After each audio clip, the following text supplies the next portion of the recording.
My name is Elaine, and at 55, I find myself in the sterile quietude of a hospital room. The IV drip is a constant reminder of the battle I'm facing: cancer. The cold touch of the sheets is a stark contrast to the warmth I used to feel at home, now a distant memory. 15 years have lapsed since I walked down the aisle to George, a widower with a bright-eyed daughter, Mia. She was 10, all pigtails and toothy smiles, eagerly accepting me not just as her father's wife, but as a mother in spirit. She became the daughter I never had, the unexpected joy in a marriage I thought would fill the pages of my life with love and companionship. George was a man of stature, a businessman whose allure was as much about his charisma as it was the way he seemed ready to build a new life with me.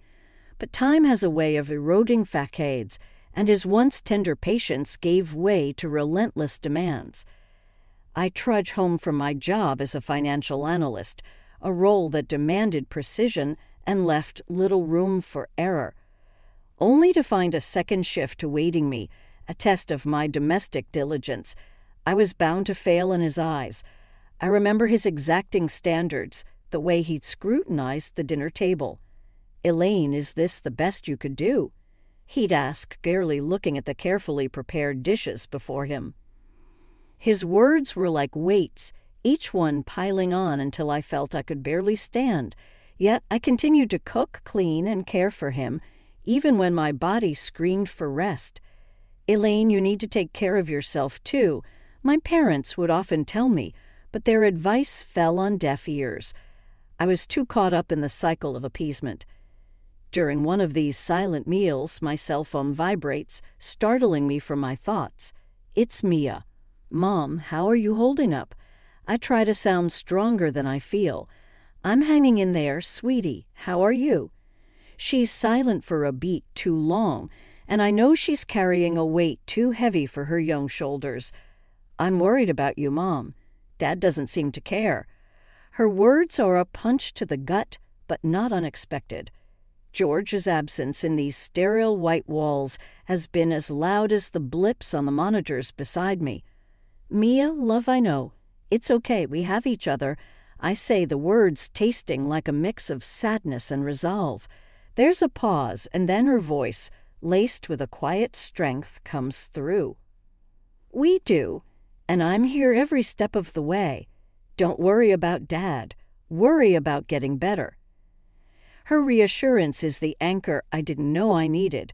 When she visits, we don't talk about George or the cold dinners or the way his eyes no longer held any warmth for me. Instead, we talk about her job, the books she's reading, the life she's building. Her resilience and independence make me proud, and I cling to the fact that I played some part in shaping the incredible woman she's become. I lie back, closing my eyes as Mia's promises echo in my mind. The hospital room feels less confining somehow, as if her words have breathed life into its corners. I am not alone, and that's a thought worth holding on to. The day starts before the sun peeks over the horizon. My alarm clock, a relentless foe, is up, pulling on the clothes I laid out the night before. My movements are as automatic as the coffee maker that sputters to life in the kitchen. George is still asleep, the rise and fall of his chest, the only evidence of life at work. The numbers and spreadsheets are a welcome distraction. They don't complain, they don't demand, they just exist in their black and white cells, waiting for me to make sense of them. My colleagues are another story, buzzing around with office gossip and weekend plans. "Elaine, you've got to come out with us one of these Fridays," Janet from accounting says, popping her head into my cubicle. I manage a smile, though I can't remember the last time I had plans that didn't involve George or a grocery list. "Thanks, Janet. Maybe next time," I say, and she gives me a sympathetic pat on the shoulder before buzzing off to her next conversation. Home again, the routine continues. I'm chopping vegetables for the stew George likes when he walks in early from work. His mood's a toss-up, and I brace myself for whatever version of him is coming through the door. "Smells good," he says, which feels like a small victory. I let out the breath I've been holding. It should be ready in about an hour, I respond, keeping my tone even. He grunts, disappearing into the living room. The TV comes to life, and I'm left alone in the kitchen with the carrots and potatoes. I find comfort in the rhythm of my knife against the cutting board, a simple, predictable sound. Later, we sit across from each other at the dining table, a chasm of unsaid words between us. He's scrolling through his phone, barely acknowledging the meal. "It's good," he mumbles after a few minutes, but there's a distance in his voice that's become all too familiar. I nod, my own phone lighting up with a text from Mia. "Thinking of you, Mom. Hope dinner went well." I type back a quick "love you" and slip the phone back into my pocket. George looks up, eyes narrowing. "Was that Mia?" "Yeah, just checking in," I say, trying to keep the conversation light. He nods, going back to his phone, and we finish dinner in silence. I clean up, the clinking of dishes filling the empty air. Tomorrow will be the same, the grind wearing away like waves on a cliffside, constant and relentless. But tonight, Mia's message is a lifeline, a reminder that not everything is as cold and unforgiving as this routine. There's warmth there, love, and it's enough to keep me going for one more day. The hospital room's constant beeps and murmurs are background noise as I'm lost in thought. It's during one of these quiet moments that Mia walks in, her face etched with worry. I can tell she's bearing a weight, the kind that's ready to topple over. She pulls a chair close to my bed, takes my hand, and sighs deeply.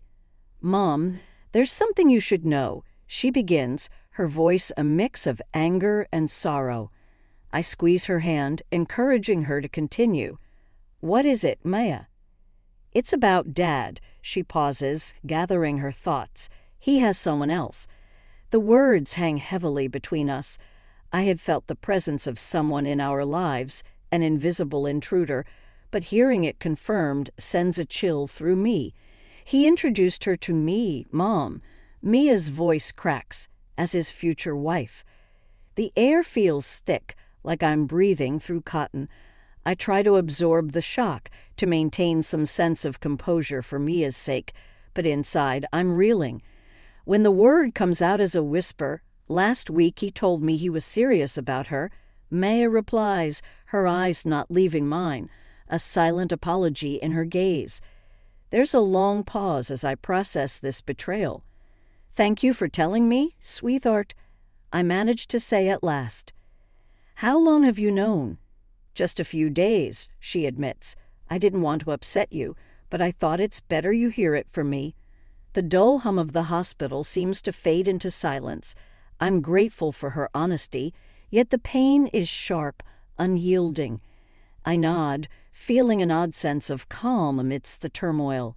"We'll deal with this," I say, more to convince myself than to reassure her.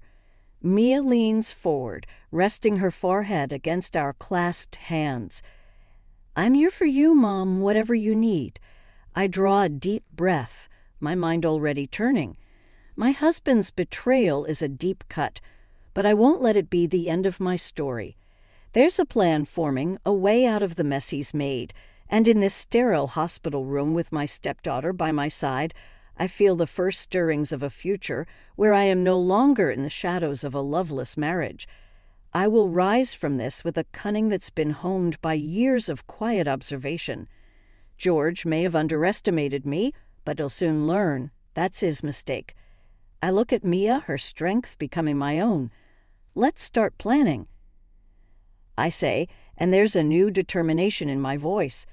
Our bond, unbroken by the lies that surround us, is the foundation we'll build upon. And as Mia smiles a small, fierce smile, I know we'll win this battle together.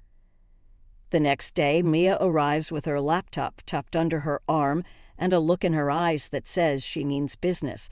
She pulls up a chair next to my hospital bed, opens her laptop, and looks straight at me. "Okay, Mom, let's talk strategy," she says with a determined nod. I can't help but smile at her spirit. "I've been thinking about that," I admit. I want to be fair, but also I want to protect myself and my future and yours. Mia nods, her fingers poised over the keyboard. First things first, we should get a lawyer, someone who can help us navigate the divorce smoothly. I agree, yes, a lawyer. And we'll need to gather all the financial documents. I've got most of them at home in the safe. We can go through them together, Mia offers. What about the house and the rest of the assets? I've been doing some math. I start feeling the edge of the bed with my fingers. The house, I think I'll let him have it. Mia frowns, surprised. Really? Are you sure? I nod firmly. I want a fresh start somewhere new without the memories. Plus, I've got something he doesn't know about. Her eyebrows raise in curiosity. What's that? The investment account, I say. The one my father helped me set up. It's in his name technically, but it's mine. There's quite a bit of money there, enough for a new place and a comfortable life. Mia's eyes widen. He doesn't know about that. No, and he won't. That money was from before we married. It's separate, and I want to keep it that way, I state. Mia types away, probably making notes. Got it. We keep that account quiet. We should also think about alimony or any spousal support. I shake my head. I don't want his money, but I won't say no if it's offered. It could be useful. Okay, Maya says. And after the legal stuff is sorted, that's when I start my new life. I say, looking out the window. I want to travel, see places I've always dreamed of, when I'm well, of course. Maya reaches out and squeezes my hand. You'll get well, Mom, and I'll be right there with you wherever you go. I squeeze back, feeling a surge of gratitude for this girl, no, this woman who's been my rock. We're in this together, I tell her. It's more than just about the plan. It's about us, our journey ahead, and the unspoken understanding that we're a team now. The afternoon sun casts long shadows across my bed as we continue to plot, not just for the end of my marriage, but for the beginning of something new, just the two of us, ready to face whatever comes next. A few days had passed since Mia and I had put together a plan. Lying on my hospital bed, I felt a mixture of anticipation and anxiety about setting our plan into motion. Mia walked into the room, her face flushed from the cold outside. All right, it's time, she said, sitting down beside me. Are you sure you're up for this, Mom? I nodded, the IV in my arm a stark reminder of my current weakness, but my resolve was strong, I'm sure. It's now or never. Mia took out her phone, her thumb hovering over the screen. I'm about to text Dad. I'll tell him that you want to discuss the divorce and that you're willing to talk settlement. That'll get his attention. I murmured, the bitterness in my voice binding my calm exterior. Mia sent the text, and we waited. It didn't take long for her phone to buzz. She read the message and looked up at me. He's biting, wants to come over tomorrow to talk terms. I couldn't help the wry chuckle that escaped my lips. Talk terms, huh? All right, when he comes, let him believe he's in control. That's the bait. Maya frowned slightly, her concern for me clear. And you're okay with this? With him coming here and acting like he's in charge? I reached for her hand, my grip firmer than it had been in days. It's just an act, Mia. Remember that. We're letting him think he's in control because it's the only way to get what we need from him. Maya squeezed my hand back, her own determination returning to her eyes. Okay, Mom. I trust you. I added, make sure he sees the safe when he comes. It's empty, but he doesn't know that. If he thinks there's something valuable in there, it'll keep him focused on the wrong thing. She nodded, making a mental note. Got it. And after he leaves, we proceed with the divorce as planned. But remember, whatever happens, don't let on about the money. That's our ace. As Mia stood up, her phone in her pocket, she affirmed, I won't. We'll get through this, just like you said, together. As she walked out, I lay back against my pillow, closing my eyes. This was just the beginning, but I had to believe that it would lead to an end, our end, one where Mia and I could move forward, free from the shadows of deceit that had loomed over us for far too long. The morning light crept through the blinds, casting lines across the hospital room floor. I had barely slept, thoughts whirling about the upcoming confrontation. I tried to steady my breathing, the rhythmic beeping of the monitor beside my bed a constant reminder of my situation. There was a knock on the door, and Mia peeked in, her face serious. "He's here, Mom." I nodded, sitting up a little straighter. "Let him in." Mia opened the door, and in walked George, my soon-to-be ex-husband. He had a smirk on his face that made my stomach turn, but I kept my expression neutral.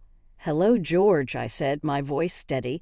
"Didn't expect to see you looking so alive." He sneered, taking a seat without being offered one. "So, what's this about?" "A settlement." I took a deep breath. "I want to keep things simple. No dragging this out. You can have the house." His smirk widened. "That's generous of you. What's the catch?" "No catch," I replied, meeting his gaze. "I just want to end this cleanly. I'm tired, George. I don't have the energy for a fight." Mia watched, her face a mask of control. George's eyes flicked to her, and then to the safe in the corner of the room. "I suppose you'll be wanting support then," he asked, a greedy glint in his eyes.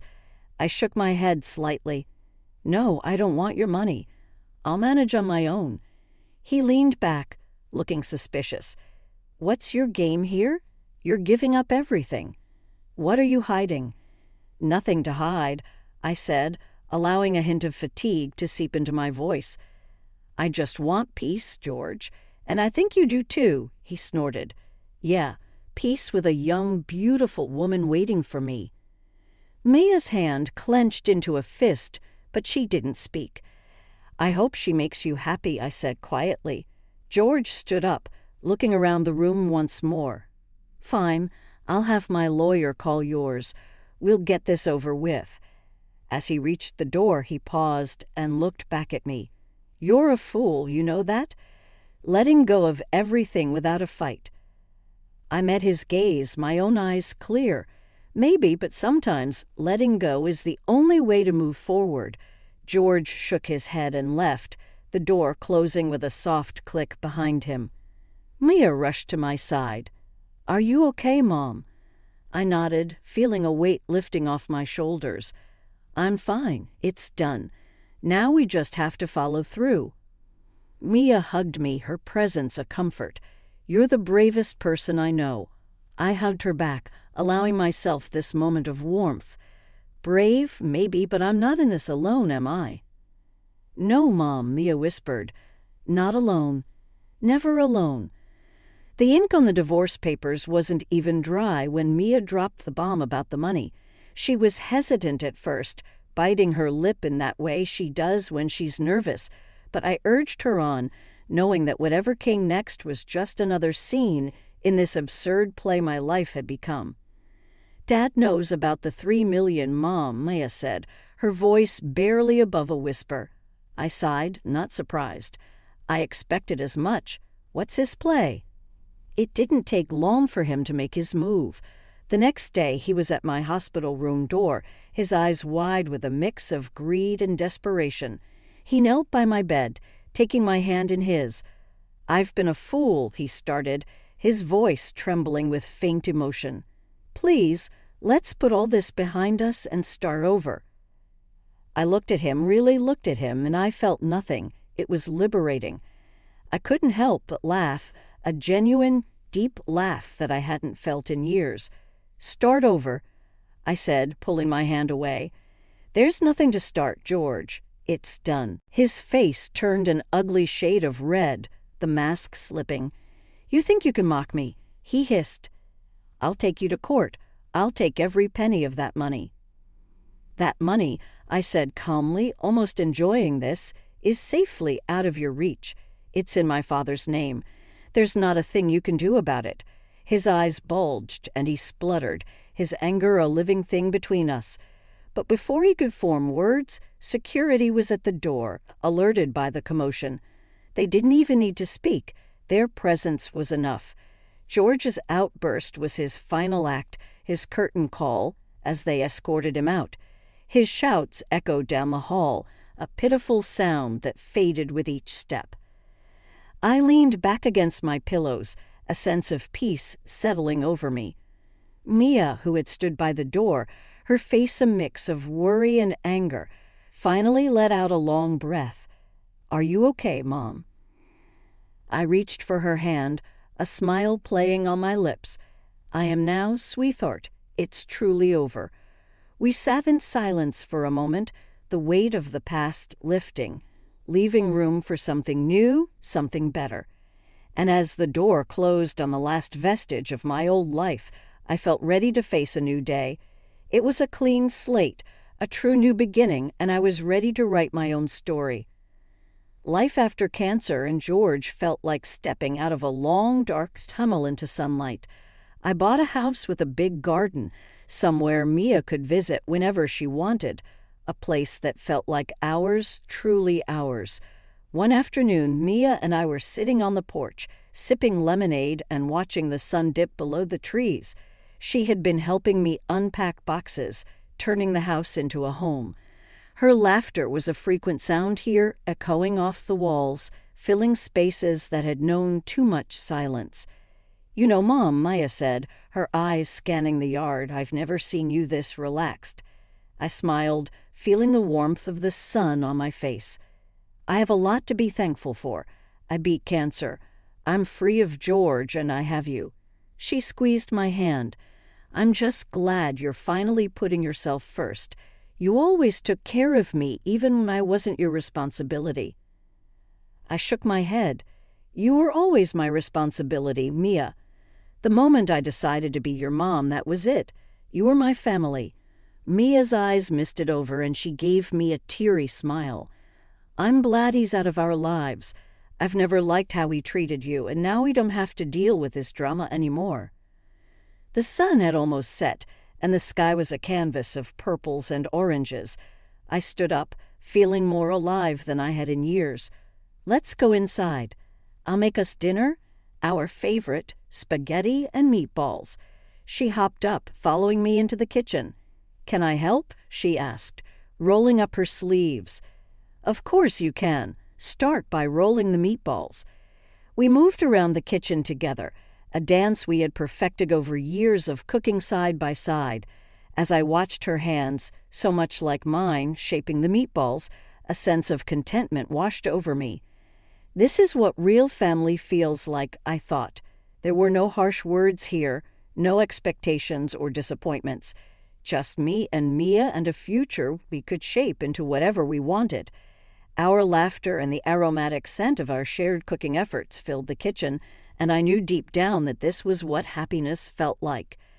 After years of just going through the motions, I was finally living, and I had the real family, my daughter, to thank for it.